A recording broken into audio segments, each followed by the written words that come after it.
welcome into this week's Pacific Indians Chatter. Thank you for joining us. I'm your host, Cody Kelly. Absent this week is Scott Brown. Don't worry, he will join us for the interview with Coach John VanLeer. John VanLeer is the interview this week for us on Pacific Indians Chatter. Before we dive into the interview, let's jump into a little bit of what's going on in the winter sports. Not much currently happening as everybody's still in that tryout mode, practice mode this week. Boys basketball team, I know the Borgia tournament bracket has come out.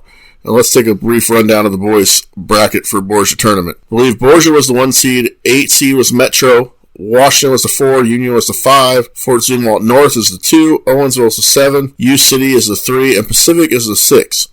And we'll play Tuesday, November 22nd at 7:30. So I'd like to wish the boys basketball team good luck as they prepare for the Borgia tournament. On the other side, girls basketball. Girls have been practicing really hard and getting ready for their first game, which is also November 22nd at home against the Washington Blue Jays. We're getting ready to start an exciting basketball season here at Pacific, and we're just a week away. Jamboree is actually next week, I believe, for both boys and girls. So we'll have a little bit of something to report next week. Wrestling is that they're in their typical getting it fired up and getting ready for another, hopefully, conference title and more. Not a lot of news out of any of these winter sports other than that. Cheerleading and dance team also have been fired up and going, and we will check in with all of them next week as we get a little closer to some action starting. For this week, though, don't go anywhere because we have Coach John VanLeer in for an interview, and it's a good one, so you don't want to miss it.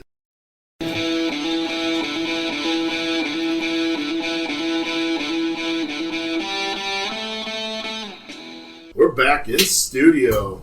We're joined today with, first, Coach Brown's in, so that always means it's a big interview. And we're joined with Coach John VanLeer joining us to talk about a little Pacific basketball over the years. Coach, thanks for joining us. Thanks for having me on. Was looking forward to the interview. So, kind of how we always jump off is what sort of led you to Pacific, like playing career, high school, college, what led you here to Pacific, things like that? Well, probably decided I want to be a coach about my sophomore year in college. Steve Tapmeyer and Chris Aaron kind of talked me into it when I was playing at East Central. That's what I needed to do. And then I moved on to Greenwood to be an assistant there 3 years. We got second in state 1 year when I was there. And then I got married, and I had the opportunity to go be a GA at Northwest Missouri State for Coach Tapmeyer, but my wife got the volleyball job here. So 5-hour spread apart between me and my wife the first year of marriage probably wasn't going to be a good thing. She said I could go, but I got the opportunity to come here and be the freshman coach and varsity assistant, did ISS for a year, and then Coach Heisel decided he wanted to step away, and he kind of stepped away with kind of told him that he'd step away if I could get the job, and I appreciate him for doing that, and from there it's kind of the rest is kind of history of how we tried to build the program. Yeah, knowing your wife, I think you made the right choice. Yeah, she would have been all right, but I think you made the right choice, and you got to see her win a state championship. Yeah, that's probably the only one in the history. She did a good job, and that kind of even motivated me more. I thought after she won it, I think it was like her third year as a head coach, I was thinking, that didn't take her very long. I think I can accomplish this too, but then it took me 27 years as a head coach to get that district championship. She's the next. We're about to get her on the show eventually too. We're going to do you guys separate, but yeah, you been quite the tandem coaching team at Pacific over the years. I'll just do number 2 since the second question. I've seen almost all of these with you, but some great teams. We've had some great kids over the year. We've had great parents. We've had great administration. It was kind of the ideal situation once you got the program going at Pacific. But you want to go through a couple of those teams and a couple of the memories that stand out to you in your tenure at Pacific? Yeah, you sent me this question, and I started thinking, and I'm going to go through a few here. Not that I want to leave anybody out, but just ones that stick out really in my mind. That first year, when I came in, I was, I think, the 7th or 8th coach in like 10 years or something crazy like that. So for us to start building something was tough, but we right away started off and got to the championship game of the Borgia tournament, and you're playing in front of a packed gym and lost by maybe, 16 points or something, and then we played them later in the year, and we got a little closer, I think 8, and then going to the district championship game at Owensville, we thought we would have a chance, and it's kind of a bad memory. We just pretty much got blown out, so we knew we had a long ways to go there. And that was Borgia, right? That was Borgia, yes, in the district championship game, and we played them in the championship of the Borgia tournament that year. Then first time we beat Borgia is a good memory in the Union tournament in 96-97 season. Josh Ellison got hot from 3, and we probably were pretty big underdogs that night, but somehow we upset them in the semifinals of that tournament. Ended up losing, kind of were on a high, and ended up losing in the championship game. Then you go to the 03-04 season where I had Steve Herdlick, Aaron Brinker, and Hart Hillhouse, the first conference title. Can't remember who we beat in the one that made it undefeated, but it was a pretty big feat for us because they hadn't won it in a long time, and we cut the nets down. That was a memorable night. The following year was the year when we had a kid quit, and we made it to the district title game. That was a good year there. And then 05-06 was the game we played in the Owensville tournament, and the place was packed, all people from Bell, and everybody was going to watch a kid break a scoring record. And we played triangle in 2, and kid didn't break it and was asking to come out of the game in the fourth quarter because he couldn't get open. So that was a memorable one. I'm sure you remember that one, Scott. I do. The 08-09 team, we got in a shootout. This one we kind of started getting in shootouts and doing stuff, and we went down to New Madrid, and we were only going to play one game. We got down there on a Friday night, and we walked in, and we're the small school, small team, little guy, biggest guy maybe 6'3", and we played a team out by Hialeah, Mississippi, and I don't think they had anybody on the floor over Cody Smile, and I think he remembers that one. I don't think they had anybody over on the floor under 6'2", 6'3", and we ran Princeton offense, and we ended up walking out of there with a 6-point victory. You remember that one, Cody? Yeah, that was a fun night. We got to the arena on Friday night, and we're watching people just dump left and right down the court. We're just kind of looking around like, you can touch rim, right? Yeah, okay. Yeah, they watched us walk in. I don't think they thought we had a chance to win. Oh, I'm sure. I mean, there's people smiling and laughing at when we walked into the gym, like, how are they going to play this team? But that was a good group. The 11-12 season, we really remember the first time Cullen played for us. Just came out and scored 27 points to start out, a little more than I probably expected him as a freshman. And then winning the Owensville tournament that year was big things in that year. 12-13, we won the Owensville tournament again, and we had lost quite a few seniors. We were pretty young, and that was my best defensive team, which if you would see athletically, it probably wasn't even close, but we only gave up 42 points a game, and that was playing really, really good competition. 12-13 season, we were playing and beat Troy in the Norton Stewart Classic at Columbia College. That was memorable. And again, we won the Owensville tournament, beat Union in the Borgia tournament, 33-31 in overtime. That was a year we played Borgia 3 times, and all 3 games were overtime. And then probably a bad memory loss, but a game that you want to say maybe one of the better individual performances in the second half of a player. We lost to Borgia in the district championship game that year. That might have been the best high school, and we came out on the wrong end. That might have been one of the best high school games I've ever seen. That was just crazy. Yeah, that was something. Cullen might have had 4 points at half. Tanner Brown kind of carried us in the first half, and then there was a few things that didn't go our way down the stretch that, can't change. You got to overcome those. Then the next year, we won the Owensville tournament again. That would make it 4 years in a row. Cullen was 4-time MVP, and we had Cam and Noah on the all-tournament team. And then a real memorable game was when Cullen set the scoring record. We lost to Sullivan, and then we had a no-ball practice, and Herman was pretty good, and we beat him 84-38. So just a tough practice one.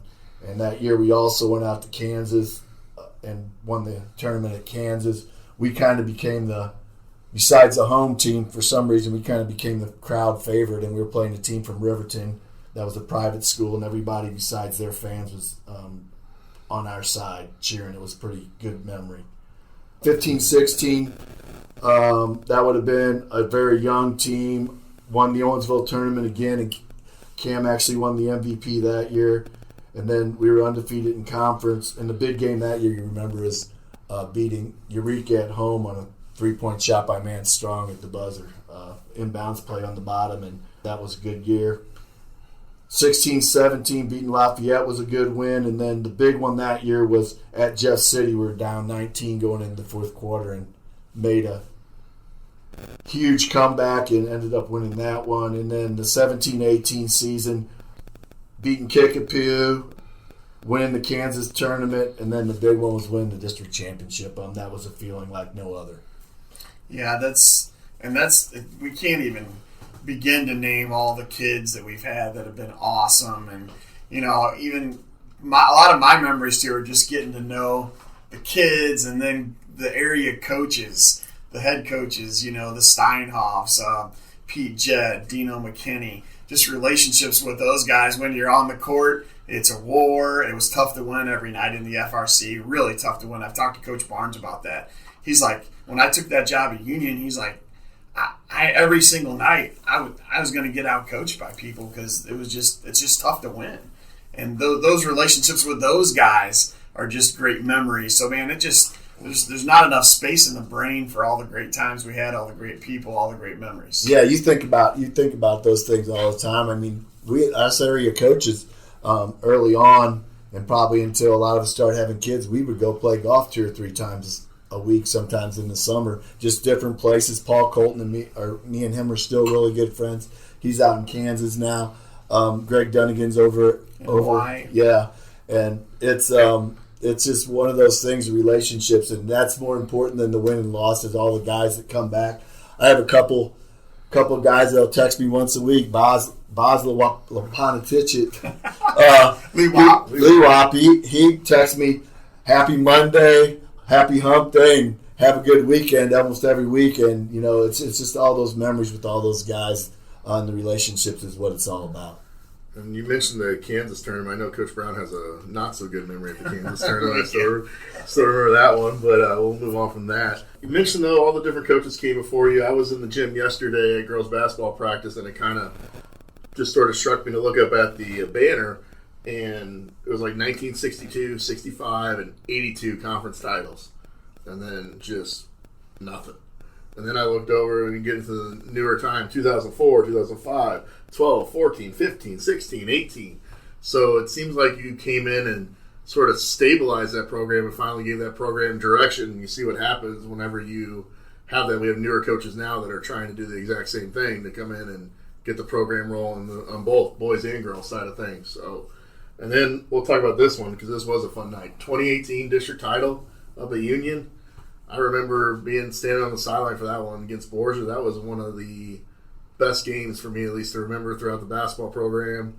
And then the rest of the night, too, we might have went down to Haggie's afterwards and maybe were there for a little bit, too. But that was a fun night, too. I know you were on the sideline for that one, so.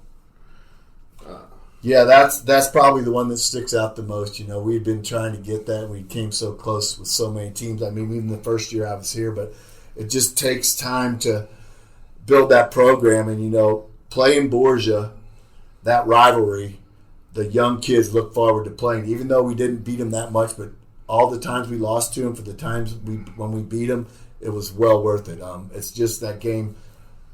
We built it. Both fans were against each other. The gym was almost full every night. When we played them that night, when we won the district championship, Union Gym, everybody says it's full as they have it. I mean, it was pretty much packed top to bottom. And I would say everybody in the gym was pulling for us besides Borgia fans, and it was a great night. And, I first met you at a wedding reception, and then I started working for you when I was student teaching as your freshman coach. And the way I knew that it was the destined thing for you to get this job is because of your reputation of being a great man-to-man defensive coach. And we've seen the kids that we have come through the school, and we know every year we're not going to be as offensively talented as the rest of the people we play. So you came in with the mentality that we're going to play man defense, and we're going to outcompete you on that end every single night. And your endless work in building that program relied on being the best defensive team in the area. And don't you think that had a lot to do with our success? I think that's 100% true. I mean, you're right. We had some talented kids, but year in and year out, we just didn't have that many kids but they came in and competed. And I think a lot of it was I had good young coaches. Our middle school coaches were good, and they started putting the foundation. My little league program, we made them play man. We're not playing no zone. I don't care whether you win or lose. We're going to learn how to play man from the beginning. And you got to bring that every night. And that's one thing you can do. You can play defense every night. There's going to be nights when the ball ain't going to go in the basket, but there's no excuse for not guarding. And but to do that, you have to break everything down. I mean, you got to go to the little details, and you got to drill it to make your kids. It's got to become a habit, and until it becomes a habit. And then the other thing is the communication piece, and I think that was the biggest difference when we started making that stride to start winning conference, and we kept getting better, and we were playing all bigger schools than us and still winning 20 games and getting to district finals and then winning it. I would say the best communicating team as a whole that we had was the one that won a district title. I mean, they ran practice. We had leaders in there, not that we didn't on other teams, but we just had a group of kids, three kids especially, that just would not take anything than having 100%, 110% from all their teammates. But the defensive piece, and I just love coaching defense, and I feel like we can stop people even with under athletic kids if you play as a team. Yeah, I remember the 5th grade, man-to-man. Don't worry about learning 2-3 zone, 3-2 zone, anything like that. It was just man. And referees had to hate ref in Pacific games some nights because they knew the hardest call in the game is block charge. They knew in our games they're going to have 8 to 10 of them almost every night. And they got to make that decision, was he there? Was he there? And we'd always disagree because we always thought our guys would take them. But, yeah, I mean, just that part of it. And some kids had to develop that courage to take those charges. Yeah, I remember in the early days, and as time went on, we weren't as bad. We didn't feel like with the way times were we could do as much. But, I mean, our charge drill and diving on the floor, and I mean, it was physical. And, it was like you're going to get hit. There wasn't no hitting them with the ball in the chest. It was you're going to run over him, you're going to take it. You're going to hop up. You're going to dive on the floor, and we probably did some pretty crazy stuff. But those kids all now when they talk about, they love the fact that we made them work hard, and I think a lot of them carry that on into life. And they got to make the decision, the referees, if they want to call that block or charge, because then Coach VanLeer would have chewed on them a little bit back in the day. Back in the day, a little more so. Yeah. We mentioned it a little briefly. We'll go back to Borgia rivalry. I guess it's always been a thing, but I feel like whenever you were here, it was more of a real rivalry. That every year we were going in like, we got a team that's going to beat Borgia, and the turkey tournament, regular season, districts, played them 3 or 4 times a year, I feel like. Oh, yeah. Early in my career, there was times we played them 5 times a year, both tournaments, regular season, and districts. And it was just, I had a lot of my winning percentage, if you would take them off the schedule, would be a lot better, but I wouldn't trade those games for wins because that's what helped us build our program. And they set the standard, around here. They had kids that could just fill it up. Yeah, and, we didn't, but we would compete with them. There was times when we we came up on the short end more than we didn't. But like I said, those games are just community. And I think in the last 7 or 8 years that I was there, it was a game that people from other towns, if their team wasn't playing, they were going to come watch it because they knew both teams were going to lay it on the line, and there was going to be some charges taken, some threes made, and probably a little referee yelling, and it was pretty intense. And I'll be honest, part of the problem with this early on was I was probably so fired up with the game, I probably didn't coach the game as well as what I could have because I was just so into wanting to beat them.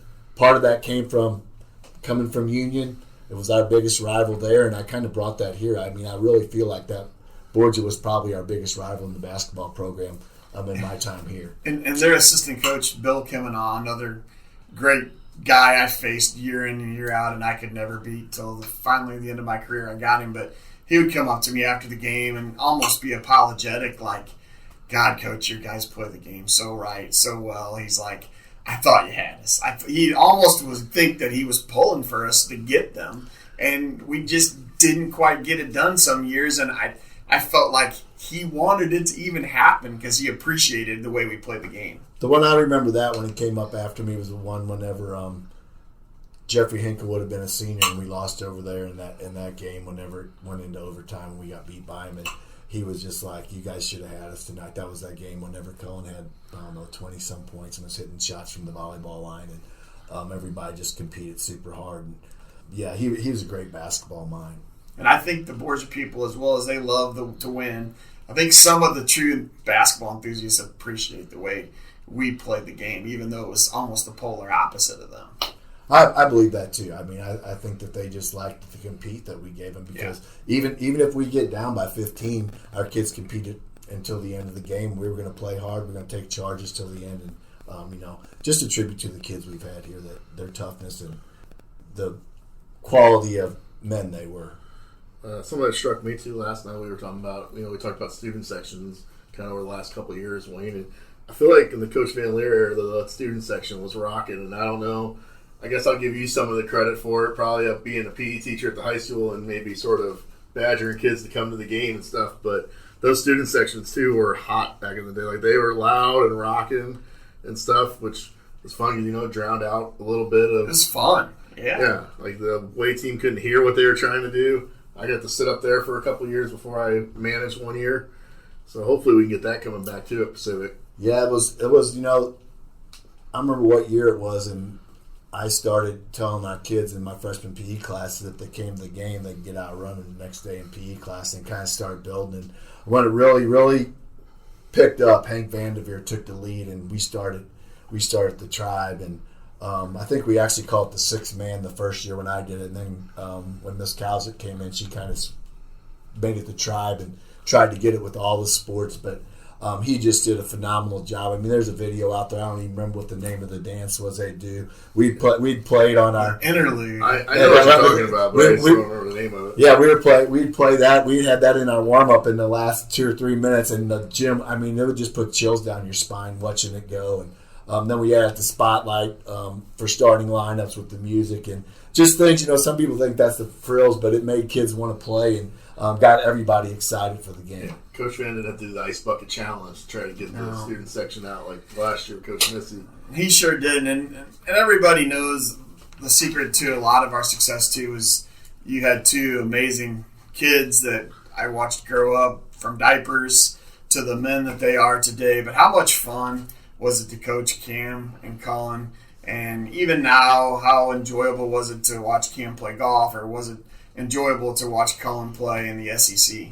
I mean, that's just a dream as a coach to coach your own kids. I mean, those 7 years I had with them just went by in a flash, especially the year when they played together went by in a flash. But, those two, they had to take the wrath of me. I was probably coaching them harder than anybody else as for, they got yelled at for other guys' mistakes. And, they just made their teammates better, and it was a blast coaching them. And then whenever they went on to college, Cullen playing at Mizzou, that's a dream come true, going to watch him play in the SEC, going down to Rupp Arena and watching him play down there. That was one of the highlights, even though they got beat, just seeing him play in that gym. The sad part watching him play was when he got hurt when they were going to go to the NCAA tournament, because he was a vital cog right then. And I think his senior year would have been that year that everybody was waiting for if he wouldn't have got hurt. I think he would have really stepped up under Conzo because he was fitting in well and playing really well when he got hurt. Cam, chose a golf route, and it's different watching it, but it's super exciting. I'm super proud of him. I mean, his composure out there is just second to none, and I just wish I could hit the golf ball like that. Yeah, me too. This is one of Coach Brown's favorite questions that we have is the specialization. What do you think it's done to high school sports now that more and more athletes? I mean, you've definitely seen it from your time starting to when you were finishing up here as more and more one-sport athletes. I think it's even getting more in the later years now. I don't think it really affected my program very much. I didn't really have any guys decide not to play because they were going to do baseball hitting or go play soccer. I guess we had a couple there my last couple of years, one that didn't play because he was going to play soccer. But, I know it's a big deal. When I look at it, I see more that it's affecting girls' programs than boys' programs around this area. And I might be wrong. You guys might have some guys that are specializing. I think part of it was we had great communication between the football, basketball, soccer, track. All those coaches communicated. We got on the same page. when we're getting ready to do summer stuff, we would talk to each other and work with each other and try to make it so that it would work. I know Cody, you were doing Legion baseball, and you would find out when we were going to Nixon at team camp, and you would make sure that you didn't schedule games on Thursday and Friday, and then Saturday evening we'd have them back and they could play. So I just think the communication piece is huge in working through those things. But I really feel that it affects girls sports more than boys. Yeah, I mean, I'm in coaching girls basketball now, and I guess I've started to see a little bit of it, so I can see it in the girls side especially. You mentioned, though, like how we worked together. I thought that was fun. I remember the district night, you'd look up and there was, Coach Reed from baseball was there, Coach Hinkle, like all the coaches would come to each other's stuff. Like you were at multiple baseball things. We had conference games and districts over the years. I always liked that with our small town feel of all the coaches worked together and would come to everything and sort of root for everybody. Like it didn't matter what it was. Girls basketball, track, soccer. I remember going to a soccer district title game, and there was a bunch of us that had probably never watched a soccer game in our life, but we were there supporting Coach Dempsey at the time. So I kind of like that. I'm not saying that we've moved away from it a little bit, but with newer coaches, we've kind of don't have the same relationships we used to. So hopefully we get that going again. Well, I just feel like if you have a kid playing another sport and he plays for you, that you have to go support them, just to show them that it ain't only about your sport. And I didn't probably make as many soccer games as football games, but part of that was I was running the clock at football games too. And I would go to baseball games when I could, when we didn't have golf matches, and try to catch a track meet or whatever. But it's just one of those things. I feel like if you're just coaching them during your sport and you're not supporting them anything else, that's when you get kids wondering how much you really do care about them. And a lot of those coaches that he named too, that we all got along so well, pretty selfless people. You're about that kid. It's not. We like to have individual success, but it's about the kids. That's why we do it. Oh, definitely, 100%. It's all about the kids. So we'll kind of wrap it up here a little bit. This might not be the easy one to wrap up on, but you're at Owensville now, helping Cullen out on the sidelines, which is an awesome thing, and he's developing his strengths as a high school coach, being the head man. Is head coach still in play in the future, or status quo is pretty good and you're just going to walk off into the sunset, or what could happen in the next couple years? Well, right now, I'm happy with what I'm doing. They're trying to help him build the program, and he's doing a great job. I'm really proud of how he handles kids and how he organizes practices and what he's doing. But I'm happy with what I'm doing right now, but we don't know how long is he going to be at Owensville. If he moves on and he has a job somewhere else, how far away is it? Is it an hour away? Well, I'm not probably driving an hour every day to go to practice. So there's a few jobs, if they're close enough that I wouldn't have to drive, if it came open at the right time, that I would probably entertain the thought of being a head coach again. But for right now, I'm happy with it, and we can, we'll see. There's probably 4 or 5 places that I would consider that's close enough to home if they came open at the right time with a little bit of talent coming up that I might think about it.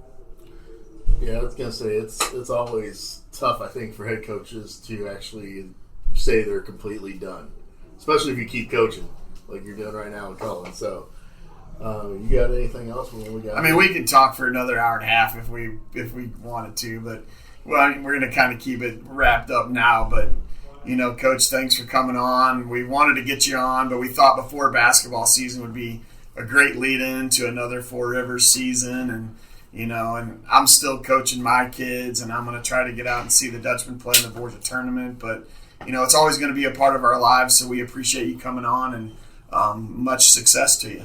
Thanks. I enjoyed it. My relationships I have with all the guys I coach with and former coaches, it's like family to me, as is my players. So I appreciate you having me on, and best of luck to the Indian, except one game this year when they play the Dutchman.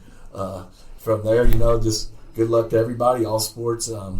Just have a great school year. And then while I got you guys both here, this is my first year of basketball, and I have to say, you guys played a lot in me actually wanting to coach basketball. So thank you for all those times over the years. We have to get your wife on sometime, so make sure you let her know that we're still going to track her down for an interview. I'll do it. I talked to her the other night. We'll get her on. I'd love to have her talk about some of those state championship memories. Well, until next week, keep up the chatter.